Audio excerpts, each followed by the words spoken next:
Senator Kiko Pangilinan, sir. Magandang umaga po, Sen. Good morning, Sen.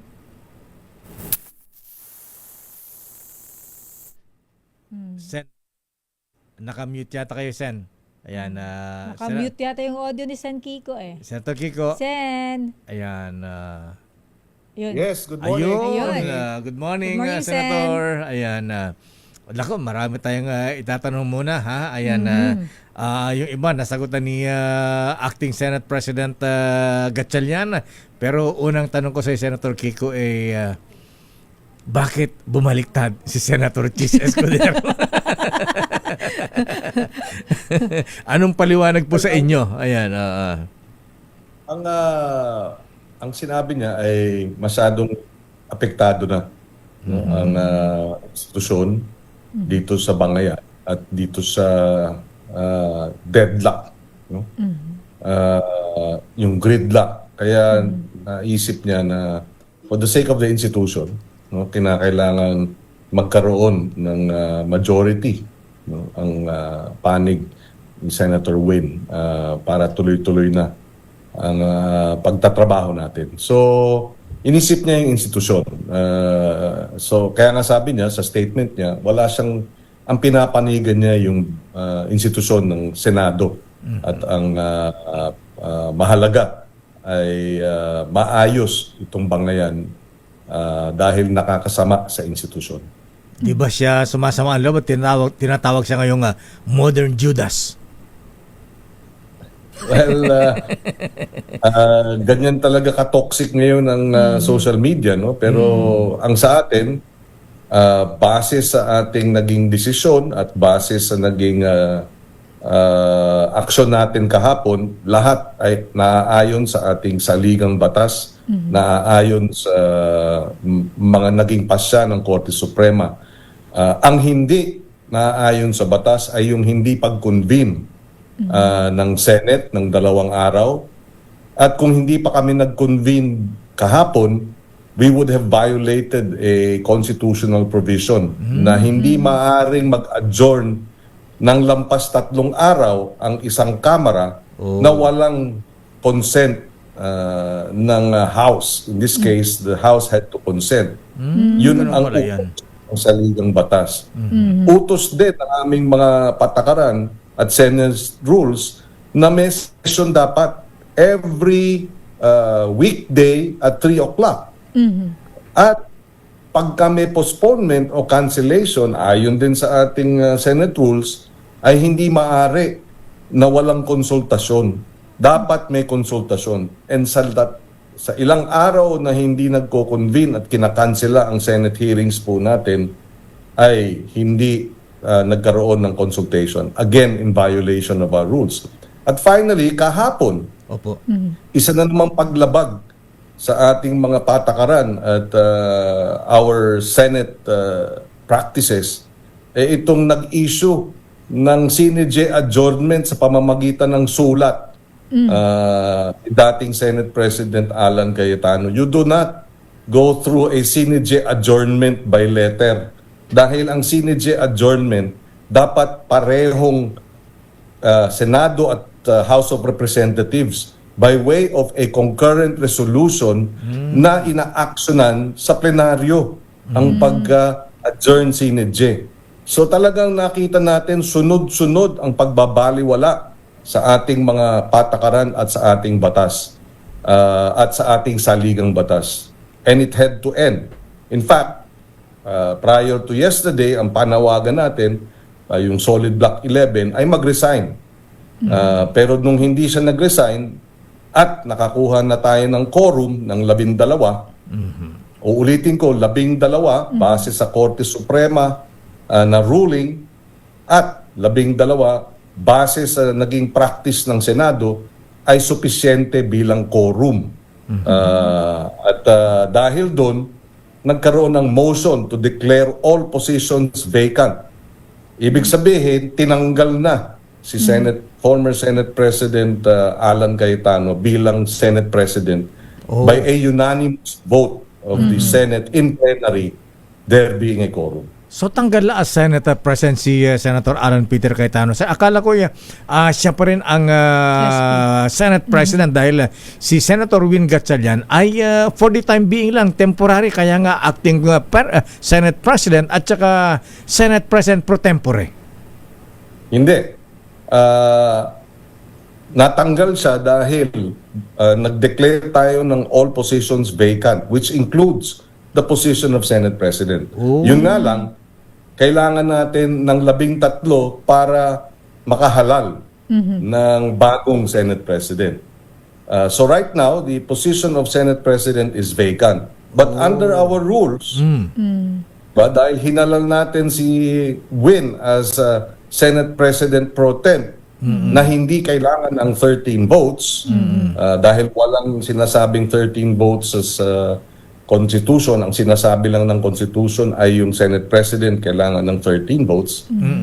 So he is now, under our rules, Senate President pro temp, duly elected with 12 unanimous votes with no objections, no. So siya ngayon, and under our rules, ang Senate President na pro temp na duly elected ay magiging acting Senate President dahil walang nakaupong Senate President. Buti na clarify mo yung Senator Kiko bilang isang abogado, kasi ang dinig natin kay Senator Erwin Tulfo kahapon si Senator Cayetano pa rin ang yung sa kanya pa rin title as Senate President dahil hindi pa naman nakapag-elect ng wala kayong 13 members para mag-elect ng Senate President. Yes. I think na-clarify na niya yan sa mga interview today. Ayun, oo. Wala na. Kasi nakalagay din sa saligang batas na that in our Senate rules that the Senate President can be removed. Di ba? In the event of his removal, yun na nga, the acting Senate President will be the Senate President pro temp. And he was removed yesterday. Opo. San Kiko sir, kasi napag-uusapan din dahil yesterday may mga bago pong chairmanship ng mga komite na binanggit po. So ito po ay under din po ng Senate rules.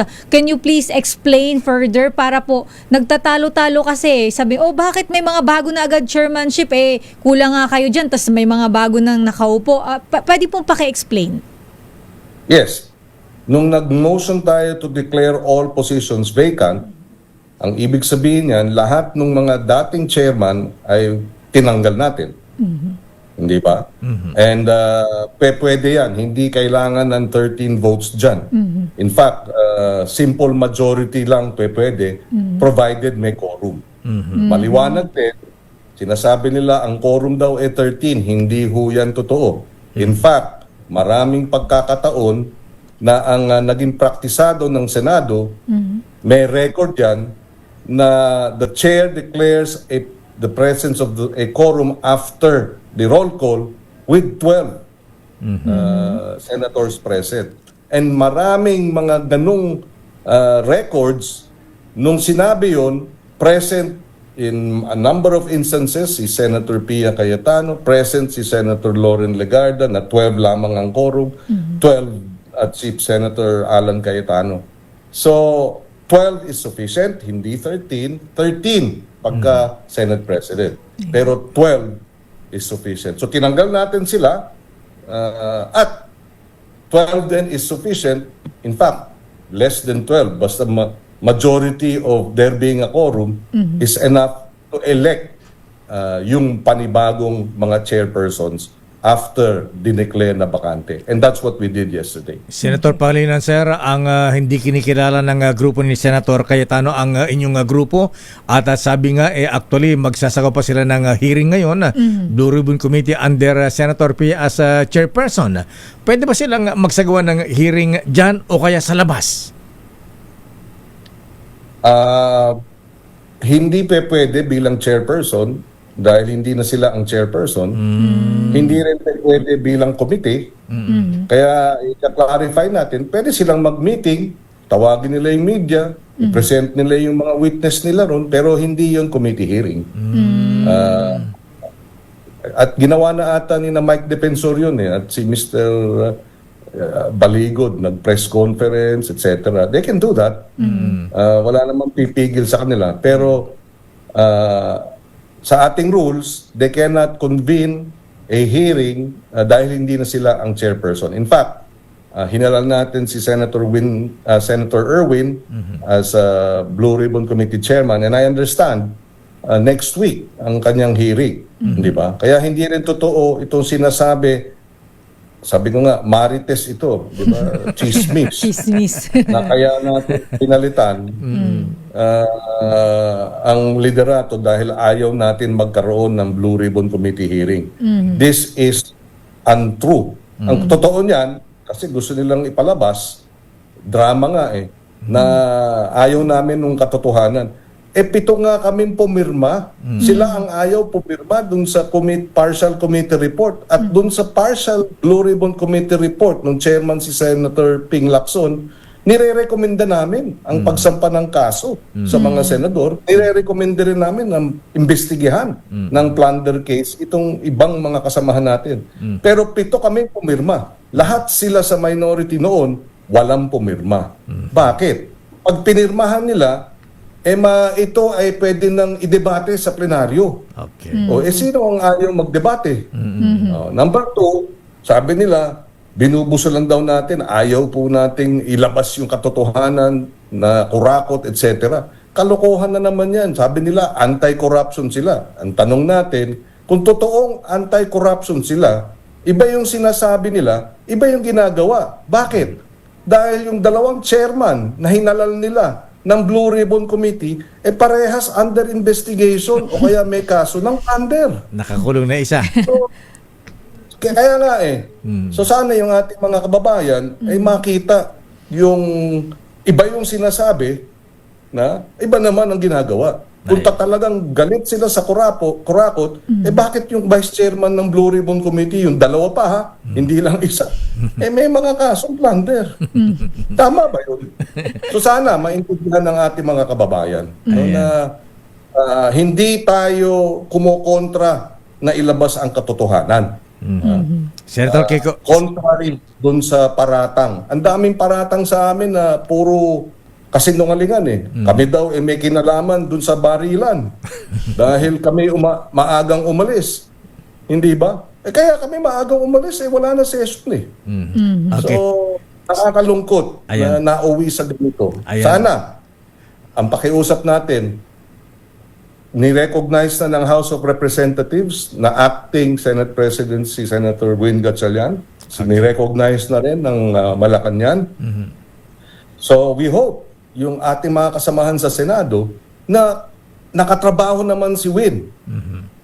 At nakita naman nila ang husay at dedikasyon ni Senator Win Gatchalian, suportahan na nila. Okay. Huwag na pong patagalin pa itong bangayan. Senator Kiko. It's time for us to work. Senator Kiko, isa na lang po. Meron po bang isang susunod kay Senator Cheese?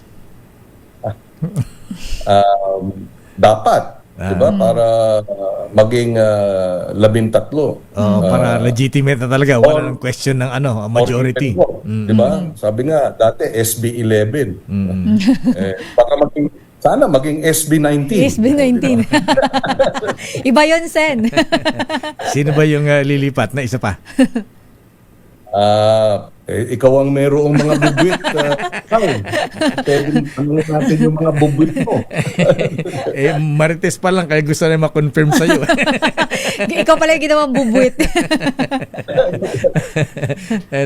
Anyway, Senator Kiko, sir, maraming salamat po sa paliwanag at sana po ay maayos na ang gulo sa Senado at nagagalit na ang bayan. Para magtrabaho na lang. Yes, definitely. Ang panawagan natin. Alam mo si Senator Cheese, in fairness, 5 Senate President and former Senate President ang nagsasabing hindi tama ang ginagawa ni former Senate President Alan, Senate President Coco Pimentel, former President Don, Soto, Zubiri, and then si Escudero. So sana, wag naman dinadala sa masamang sitwasyon at dinadala sa ang ating Senado. Kaya lumipat si Senator Chi, sabi nga niya, dahil nga yung dangal at respeto sa Senado, kinakailangan maibalik. Ayan. At sana yung mga sumusuporta pa kay Senator Alan, anyway, nakatrabaho nyo naman si Win. Alam ko, kayo mismo magsasabi, Yes, acceptable naman siya. Yes. So Decent sana yung tao. magkaisa na po tayo at magtrabaho. Ayan. Alright. Senator Kiko, maraming salamat. Magandang umaga po sa inyo. Thank you po, and San good Kiko. morning. Maraming salamat. Magandang umaga. Thank you Ayan. very much. Rekta lang tayo, Senator. Rekta. Dami.